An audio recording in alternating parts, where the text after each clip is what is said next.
Мухаммед, вы, конечно, являлись одним из лучших боксеров, тяжелого веса в России в то время. Это где-то в 2008 году. А что получилось тогда? Да, на самом деле я с 2005 года я вошел в сборную России как первый номер, выиграв чемпионат России довольно-таки легко, нокаутировал всех моих соперников, всех 4 соперников. Но это была, конечно, непредсказуемая картина для сборной России. У них уже был определен уже боксер номер один ингуш был Тимурзиев. Так вот, на него ставили ставки, я появился ниоткуда и взял всю Россию, практически выиграл без проблем. И у них появились проблемы, они уже с самого начала там уже были финансированы деньги для этого ингушского боксера, чтобы тот ехал на Олимпиаду. Уже путь разложили этому боксеру, да. Так вот, я как комок в горле появился у них, и они, в общем, с самого начала пытались меня с ним не сводить, и визуально говоря, что он первый номер, а я как второй. Я говорю, так не бывает, дайте мне спарринг, дайте мне с ним бой, и я покажу, кто лучше, кто нет. Ну, естественно, бой покажет, кто лучше. Ну, естественно, они это зная, что это большой риск для них, потому что, ну, понятно, у меня удар посильнее, и большая вероятность, что боксер от Тимурзиева упадет.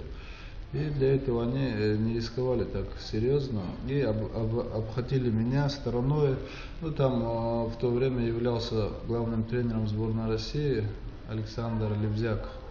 Этот человек тоже имел отношение к этому боксеру. Там уже ихняя администрация или там, ну, ихняя, в общем, республика поддерживала этого боксера очень сильно, да. И за счет этого были финансированы деньги определенные. Ну, это очень, так, хоть с виду такая, очень много подпольных течений, подводных течений в этом, да, боксе. И я знаю во всем спорте, конечно. Но так вот, этот Лебзяк, ну, я не хочу говорить, но определенно что-то он, наверное, получил, и конкретно он упирался об этого боксера, и мне не давали с ним боя. И потом в 2006 году у нас опять Россия. Я начал настаивать, чтобы этот боксер вышел на чемпионат России, чтобы главному тренеру, я говорю, пусть выходят все. Вот на этой России определились лучшие номера, лучший боксер, чтобы определился. Ну, вроде сказали, да, будет все, конечно, кто выиграет Россию, первый номер едет на Европу, едет на Олимпиаду. Ну, естественно, отбор пройдет и поедет на Олимпиаду. Ну, так вот.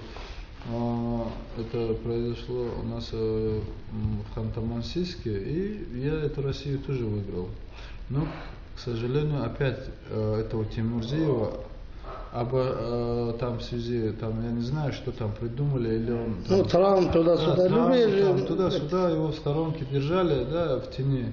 И опять этот боксер, в общем, остался в тени, я выиграл Россию, опять я первый номер, вроде тишина, я еду на Олимпиаду, я еду на мир, я еду на Европу.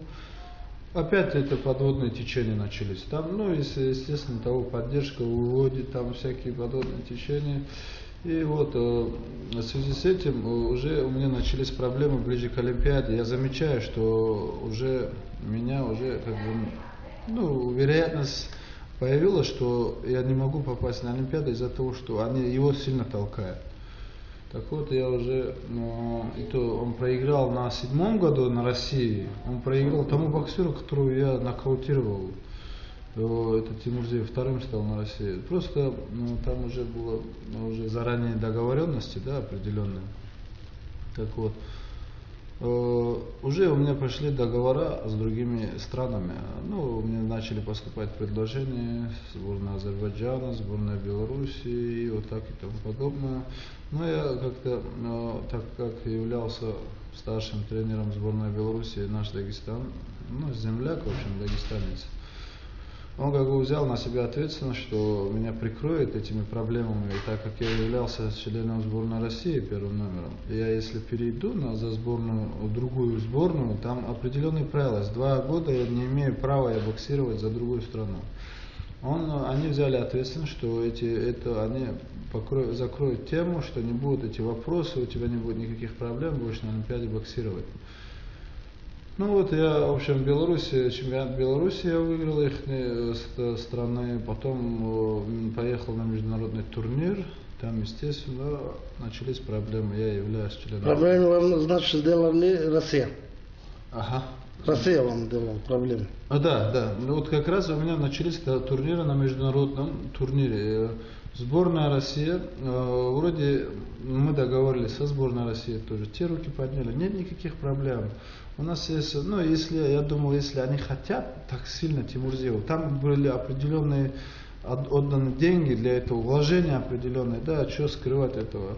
И для этого они стремительно его поддерживали, чтобы тот именно поехал. Ну, я думаю, сейчас я выступлю за другую страну и докажу, кто есть кто. Ну, и вот, в общем, когда я начал боксировать на международном турнире, у меня появились проблемы, сборная России влезла туда, и именно кто я не знал, запустили, что я являюсь членом сборной России, и меня дисквалифицировали с этого чемпионата, и вообще у меня появились проблемы. Я уже не мог боксировать за страну, за Белоруссию.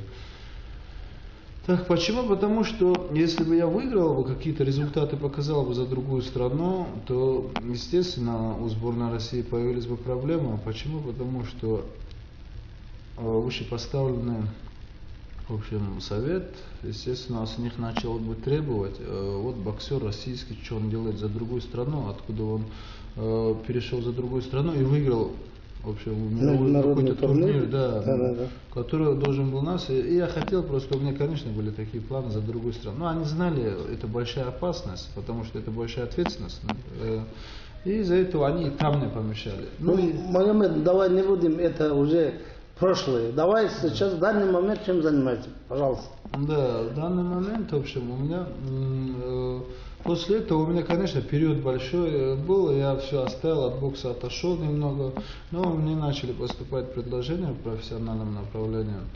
Я, в общем, слушал эти предложения, в общем, решили мы работать с Гамзатом Агаевым, бывшим менеджером Султана Ибрагимова, в общем, его коллектив, его команда. Мы начали работать, и вот до сегодняшнего дня все идет замечательно, провел 9 боев, и, в общем, я работал с Юрием Федоровым, у меня с ним контракт закончился, уже я, в общем, практически я свободен, и я могу подписать контракт с кем угодно. Но в этом направлении я пока не спешу с кем-то подписывать контракт, потому что так лучше для меня. Вот менеджер есть Гамзат Агаев, с ним до сегодняшнего дня работаем, и все идет прекрасно. Так, удачи вам. Варкала большое, и вам удачи в развитии. Спасибо большое. Ladies and gentlemen, introducing Mohammed Abdusalamov.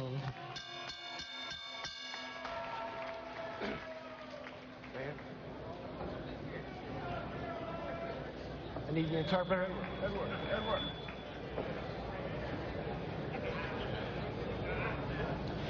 All right, so take a look at the matchup between Magomed Abdusalamov and Ryan Shea. A 4-inch height advantage for Abdusalamov, who comes in at 6'3". He is 10 pounds heavier at 249. The reach is 77 1/4 for Abdusalamov. Shea comes in at 71 1/2. He also has a fight reach of about 1.5 inches in his advantage. He is 28 years old. Ryan Shea is 27 years young. So there you have it. Heavyweights in action. Magomed Abdusalamov taking on Ryan Shea. 4 rounds in the heavyweight division.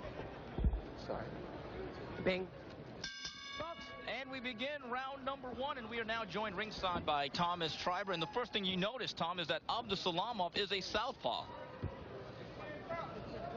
And for a heavyweight, that could be a very good attribute to have. A very large man, as you can see as well. There's a body shot there by Abdusalamov. Salamov looks like a very, very heavy-handed puncher, and you take a look at that record. 5 performances, 5 knockouts, and it looks like Shea's covering up already. And there's a body shot again. Shea looking to counter off the ropes, but so far it's been all Abdusalamov. Nice combination of punches there. Use your This is the third fight in the U.S. for Abdusalamov.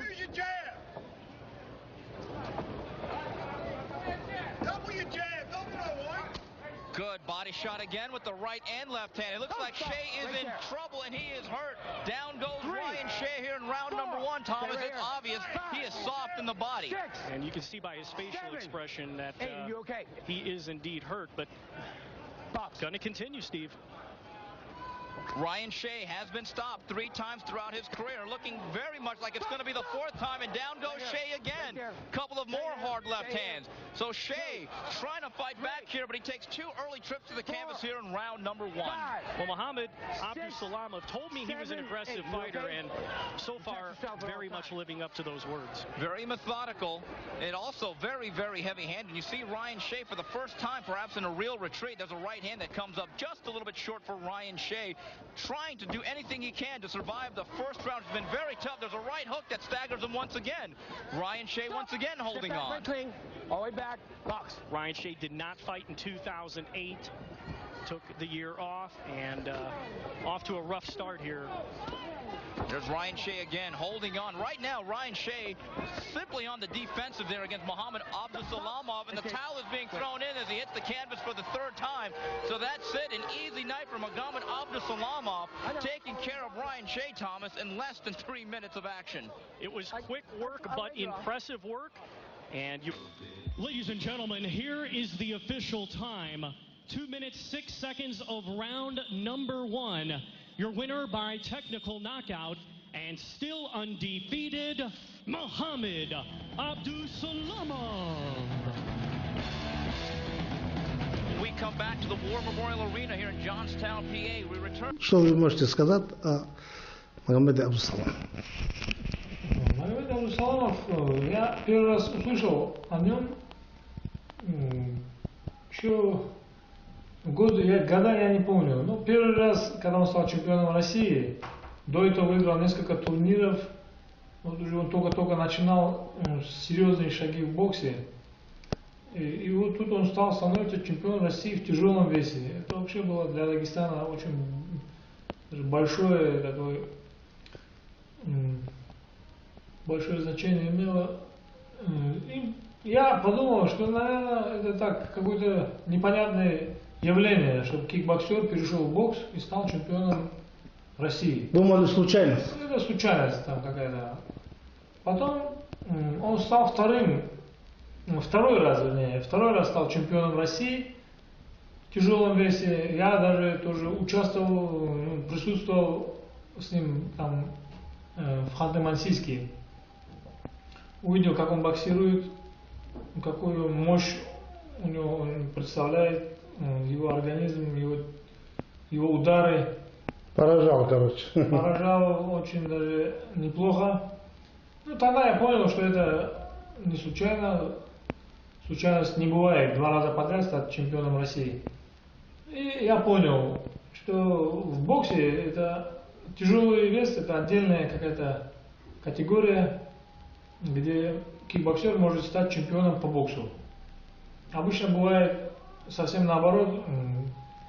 Во всех весах есть чемпионы мира по кикбоксингу, ранее бывшие боксерами. А в тяжелом весе, оказывается, бывает еще и наоборот. Взять тех же братьев Кличко, которые сейчас успешно выступают на профессионалах. Вот Магомед Абдусаламов доказал это же самое. Сейчас у него успешно идут бои в Америке. Уверенно, медленно, уверенно он подходит к нашей заветной цели подойти к бою за звание чемпиона мира. Я думаю, это мы скоро это тоже увидим.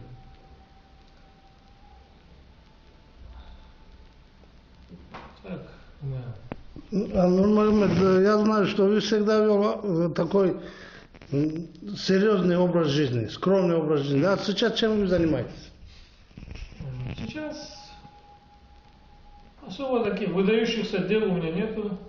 Занимаюсь тем, что умею. Я инструктор по спорту DAX Связь Информ.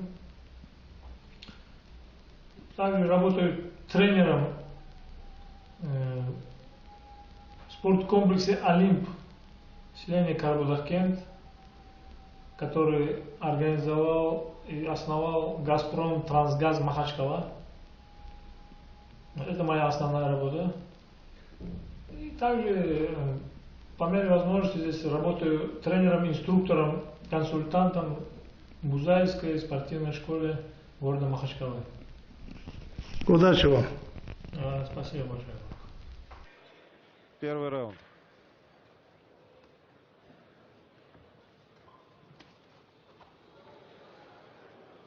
Смотрите, и на первых же секундах достает Очиенг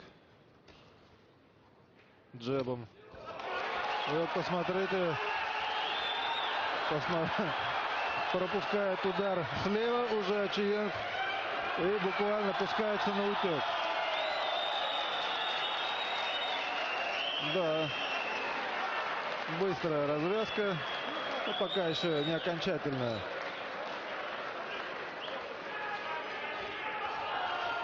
Удалось зацепить Очиенгу Абдусаламова, однако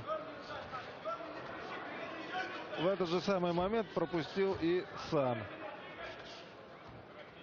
Фирменный хук слева Абдусаламова.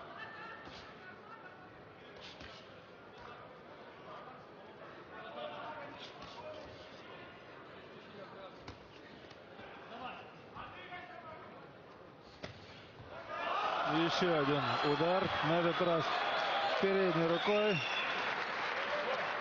И вновь Раймонд Очиенг на полу.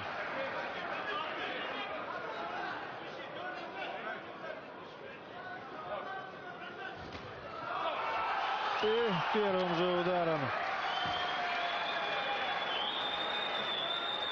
вновь отправляет Абдусаламов Раймонда Очиенга на пол.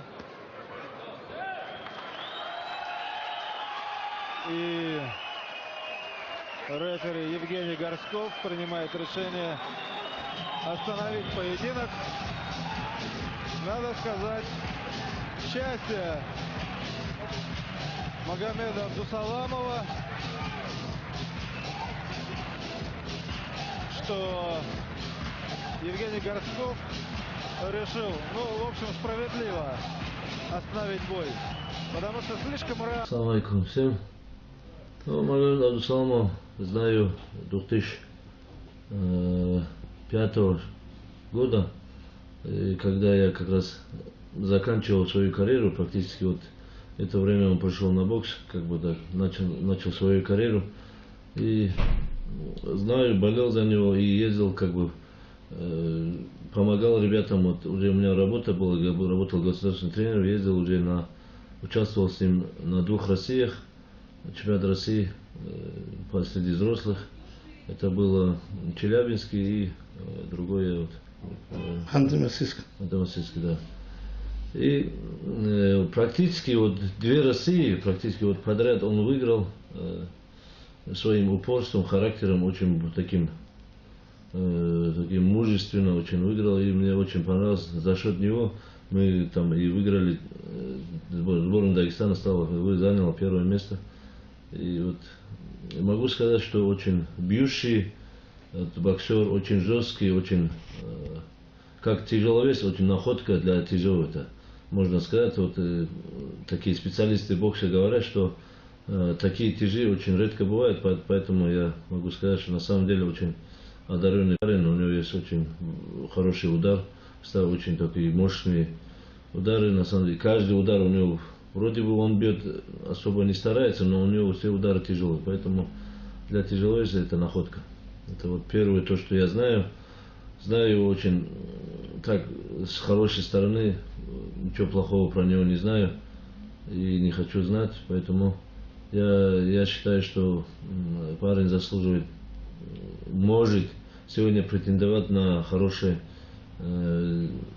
на такой самый лучший пояс, который есть профессионалов. Я думаю, что там как раз таки у них кризис в этом в весе, я думаю, что он может там со всеми разобраться. Ну, это мое мнение, лично мое мнение. На самом деле, мне хватило то, что как он боксировал на чемпионате России, и это отличало от всех боксеров тяжелого, его бьющим ударом, очень жестко, и выиграл практически все бои нокаутом на чемпионате России, поэтому вот как раз таки находка такая для профессионала, поэтому я думаю, что и желаю ему успеха. Гайдарбек, еще один вопрос. Вы сам в данный момент чем занимаетесь? Я как раз таки вот боксом занимаюсь, бокс имеется в виду в министерстве здесь, помогаю ребятам, вот, что-то, кого-то куда-то надо командировать, отправить, как-то вот именно гостренером работаю, помогаю ребятам. Вот, в чем могу помочь, там, экипировку, там, как-то что-то, вот, курирую бокс, да, можно сказать. Удачи вам. В республике. Удачи. Спасибо.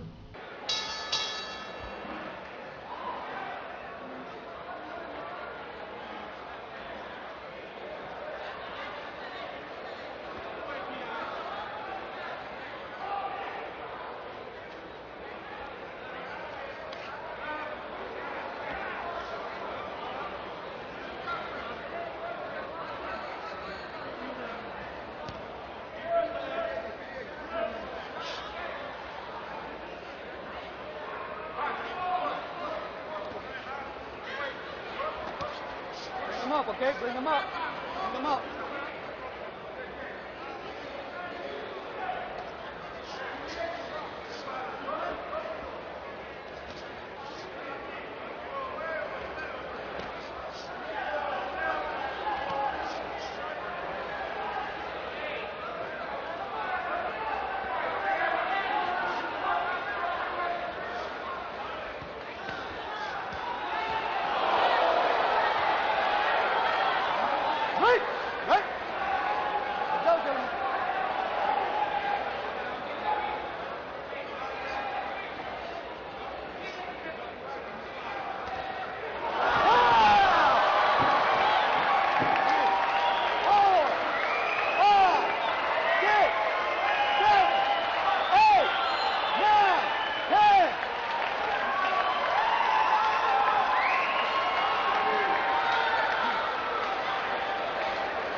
О Магомеде Абдусаламе я могу только сказать, только хорошее, как о боксере, и о профессионале.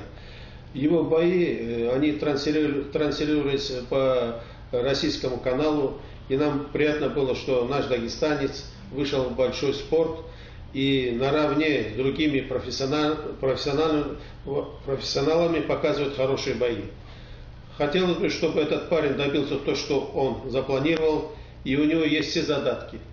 В этом весе, это престижный вес, и мы надеемся, что те успехи, которые он приносит для Дагестана, для дагестанских болельщиков бокса, они у него в дальнейшем тоже будут хорошие. И то, что он до сих пор не проиграл никому и все свои бои заканчивал досрочно, а говорит его о большом потенциале. И Минспорт Республики следит за его выступлением. И хотелось бы от работника Минспорта пожелать ему дальнейших спортивных достижений, и чтобы он не останавливался, пусть идет дальше. Он должен быть наравне. Я хотел бы, чтобы он те достижения, которые Султан Ибрагимов показал на профессиональном ринге, он повторил и улучшил. А вы как с его отцом дружите, да? Да, да. Он, его отец, и он сам, они, прежде чем принять такое решение, были у меня и говорили, что хотя Магомед хочет выйти на профессиональный ринг, я им сказал, если у парня есть желание, и будет результат. I'm my chip boss, man. I got this, yeah.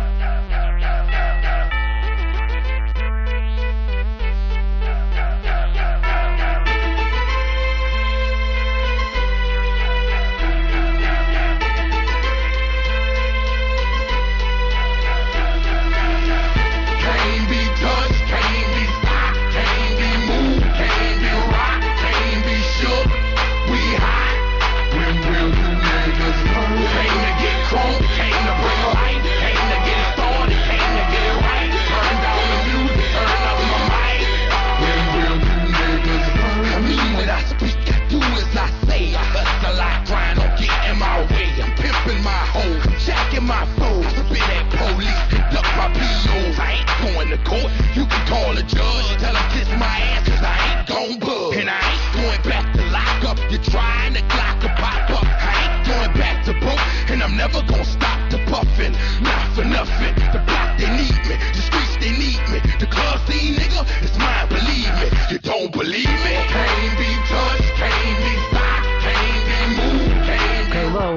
дагестанском ринге, таком профессиональном, когда сын выступает, отец как себя чувствует? Конечно, отец тоже чувствует, как будто сам тоже на ринге находится. Ну, Магомед уже один из лучших профессиональных боксеров. Ну, что вы можете говорить, как отец? Про Магомеда есть, конечно, в данный момент, на сегодняшний день, много говорить можно, как о спортсмене профессиональном. Тем более, он, когда будучи любителем, тоже в любительском боксе, он заслуживал уважения большого. И со стороны как специалистов, и со стороны дагестанского народа. Он двукратный чемпион России.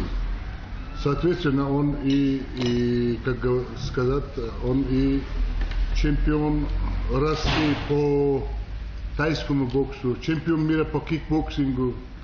Ну, есть много заслуг у него. Стоит похвалить, не буду говорить, что мой сын стоит. Да. Дагестанцам нельзя своих детей, как отцов похвалить надо. Спасибо. Действительно, мне настолько, как говорится, хочется, как о сыне говорит, ну, как спортсмен, я тоже как в прошлом в этом направлении как бы не было, немало отдал я в молодости. Я понимаю, это, бывший спортсмен. Это очень много труда, очень много, как говорится, хлопоты. Ну, стоит сегодня похвалить достойного спортсмена, кто бы ни был. Сын ли там, сосед ли, или племянник ли, или там дагестанец, или даже пусть россиянин даже будет. Ну, Мухаммад Хаджи, мы будем в этом же доме и сидеть, и приветствовать вашего сына, когда он станет чемпионом мира по профессиональному боксу. Ну, если честно скажу, дай Аллах, непременно эту часа мига ждем мы. Дай Аллах, чтобы как можно поскорее, чтобы настало. Как бы не было, как вы мне задали вопрос, вы как чувствуете, когда сын на ринге? Да, как бы не было, ни один ринг приходится, как говорится, преодолевать. Правда, Аллах помогает ему, спасибо большое, как говорится, Всевышнему. Как бы ни было, и кто болеет за него, всем, начиная от и до. Просто сегодня такой момент, как бы не было, я вам скажу, находясь в таком вдали от дома, когда бьют, как говорится, чужих для нас, а своих для них, это он один говорит, как бы не было, один говорят же, на поле не воин. Да. Но все-таки получается, он, один если на поле настоящий мужчина, один тоже на поле воин. Да, правильно. Спасибо. Удачи вам. Спасибо большое. И вам тоже. Я желаю всем дагестанцам, всем, чтобы испытывать такую радость. Каждый отец, каждая мать, каждая семья, чтобы могли вот так на себе испытать вот такая радость, чтобы они всегда слышали, дети в чем-то отличились в положительном смысле слова. Спорт ли, учеба ли, или наука. Спасибо вам большое.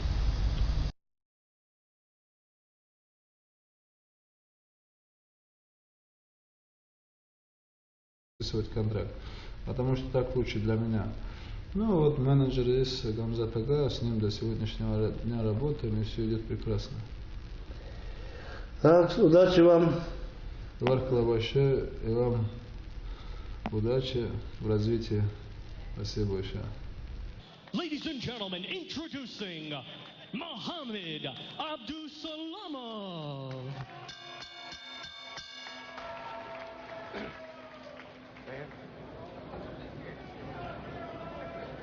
I need the interpreter.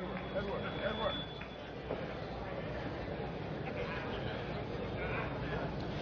All right, so take a look at the matchup between Magomed Abdusalamov and Ryan Shea. A 4-inch height advantage for Abdusalamov, who comes in at 6'3". He is 10 pounds heavier at 249. The reach is 77.25 for Abdusalamov. Shea comes in at 71.5. He also has a fight reach of about 1.5 inches in his advantage. He is 28 years old. Ryan Shea is 27 years young. So there you have it. Heavyweights in action. Magomed Abdusalamov taking on Ryan Shea. 4 rounds in the heavyweight division. Sorry. Bing. And we begin round number one, and we are now joined ringside by Thomas Triber. And the first thing you notice, Tom, is that Abdusalamov is a southpaw. And for a heavyweight, that could be a very good attribute to have. A very large man, as you can see as well. There's a body shot there by Abdusalamov. Salamov looks like a very, very heavy-handed puncher, and you take a look at that record. 5 performances, 5 knockouts, and it looks like Shea's covering up already. And there's a body shot again. Shea looking to counter off the ropes, but so far it's been all Abdusalamov. Nice combination of punches there. This is the 3rd fight in the U.S. for Abdusalamov. Use your jab. Double your jab. Double no one. Good body shot again with the right and left hand. It looks like Shea is in trouble, and he is hurt. Down goes Ryan Shea here in round number 1, Thomas. It's obvious he is soft in the body. And you can see by his facial expression that he is indeed hurt, but going to continue, Steve.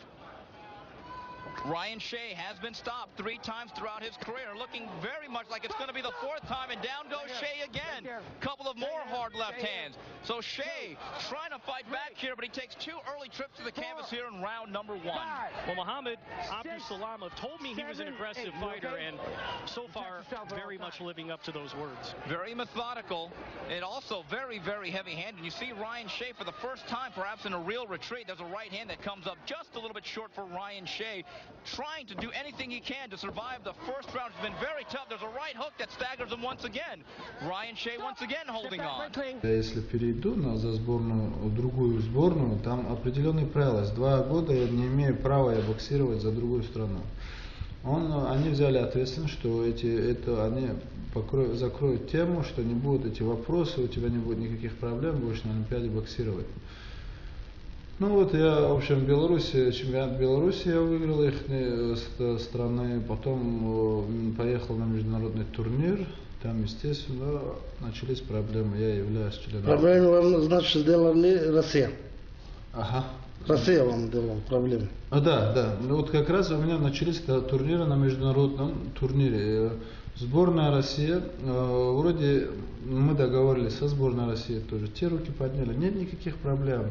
У нас есть, я думаю, если они хотят так сильно Тимурзиеву, там были определенные отданы деньги для этого, вложения определенные, да, что скрывать этого. И для этого они стремительно его поддерживали, чтобы тот именно поехал. Ну, я думаю, сейчас я выступлю за другую страну и докажу, кто есть.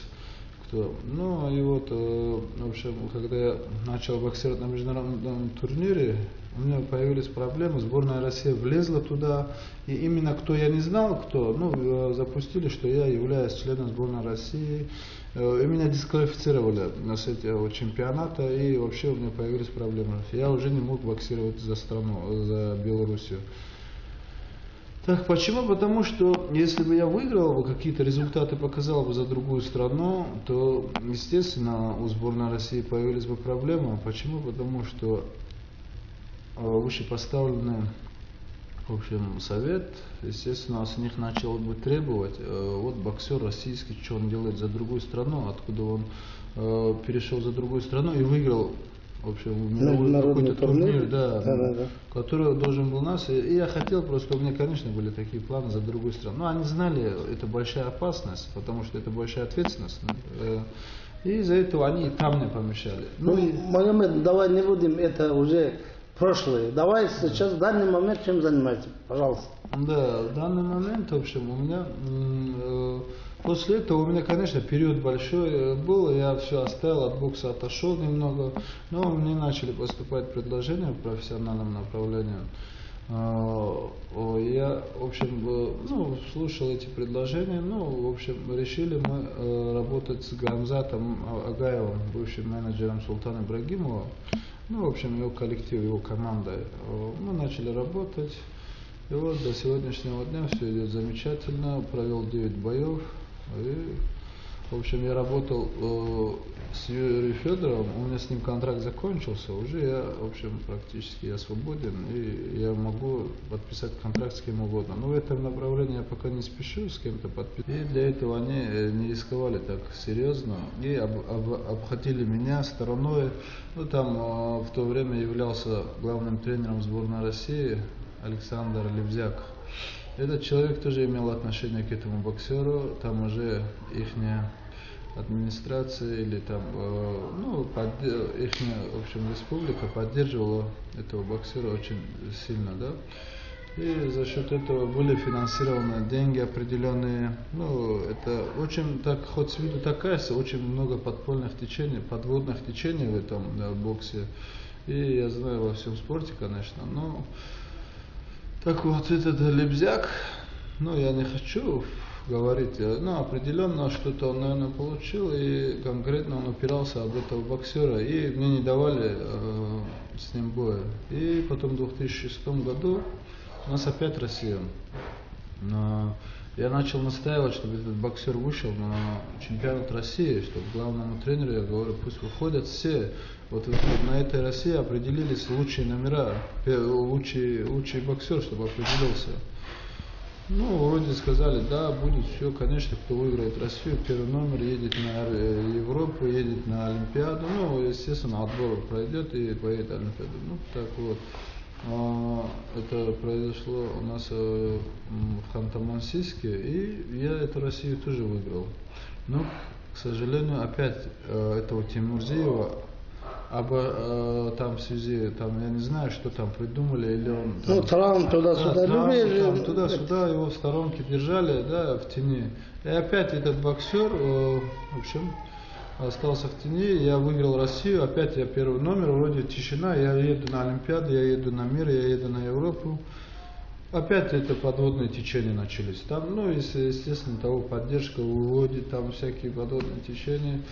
И вот в связи с этим уже у меня начались проблемы ближе к Олимпиаде. Я замечаю, что уже меня уже как бы, ну, вероятность появилась, что я не могу попасть на Олимпиаду из-за того, что они его сильно толкают. Так вот, я уже, и то он проиграл на 7-м году на России, он проиграл тому боксеру, которого я нокаутировал. Это Тимурзиев вторым стал на России. Просто там уже было уже заранее договоренности, да, определенные. Так вот, уже у меня пошли договора с другими странами. Ну, мне начали поступать предложения, сборная Азербайджана, сборная Белоруссии, и вот так и тому подобное. Но я как-то, так как являлся старшим тренером сборной Белоруссии, наш Дагестан, ну, земляк, в общем, дагестанец, он как бы взял на себя ответственность, что меня прикроет этими проблемами, и так как я являлся членом сборной России первым номером.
Магомед, вы, конечно, являлись одним из лучших боксеров, тяжеловесов в России в то время. Это где-то в 2008 году. А что получилось тогда? Да, на самом деле я с 2005 года я вошел в сборную России как первый номер, выиграв чемпионат России довольно-таки легко, нокаутировал всех моих соперников, всех 4 соперников. Но это была, конечно, непредсказуемая картина для сборной России. У них уже был определен уже боксер номер один ингуш был Тимурзеев. Так вот, на него ставили ставки, я появился ниоткуда и взял всю Россию, практически выиграл без проблем. И у них появились проблемы, они уже с самого начала там уже были финансированы деньги для этого ингушского боксера, чтобы тот ехал на Олимпиаду. Уже путь разложили этому боксеру, да. Так вот, я как комок в горле появился у них, и они, в общем, с самого начала пытались меня с ним не сводить, и визуально говоря, что он первый номер, а я как второй. Я говорю, так не бывает, дайте мне спарринг, дайте мне с ним бой, и я покажу, кто лучше, кто нет. Ну, естественно, бой покажет, кто лучше. Ну, естественно, они это знают, что это большой риск для них, потому что, ну, понятно, у меня удар посильнее, и большая вероятность, что боксер от Тимурзеева упадет. Ryan Shea did not fight in 2008, took the year off, and off to a rough start here. There's Ryan Shea again, holding on. Right now, Ryan Shea simply on the defensive there against Muhammad Abdusalamov, and the towel is being thrown in as he hits the canvas for the third time. So that's it, an easy night for Muhammad Abdusalamov, taking care of Ryan Shea, Thomas, in less than 3 minutes of action. It was quick work, but impressive work. And you... Ladies and gentlemen, here is the official time. 2 minutes, 6 seconds of round number 1. Your winner by technical knockout and still undefeated, Muhammad Abdusalamov. We come back to the War Memorial Arena here in Johnstown, PA. We return. Что вы можете сказать о Магомеде Абдусаламове? Магомед Абдусаламов, я первый раз услышал о нем еще года я не помню. Но первый раз, когда он стал чемпионом России, до этого выиграл несколько турниров. Вот уже он только-только начинал серьезные шаги в боксе. И вот тут он становится чемпионом России в тяжелом весе. Это вообще было для Дагестана очень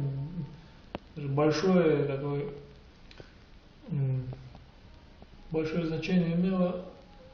И я подумал, что, наверное, это так какое-то непонятное явление, чтобы кикбоксер перешел в бокс и стал чемпионом России. Думали, случайность? Это случайность там какая-то.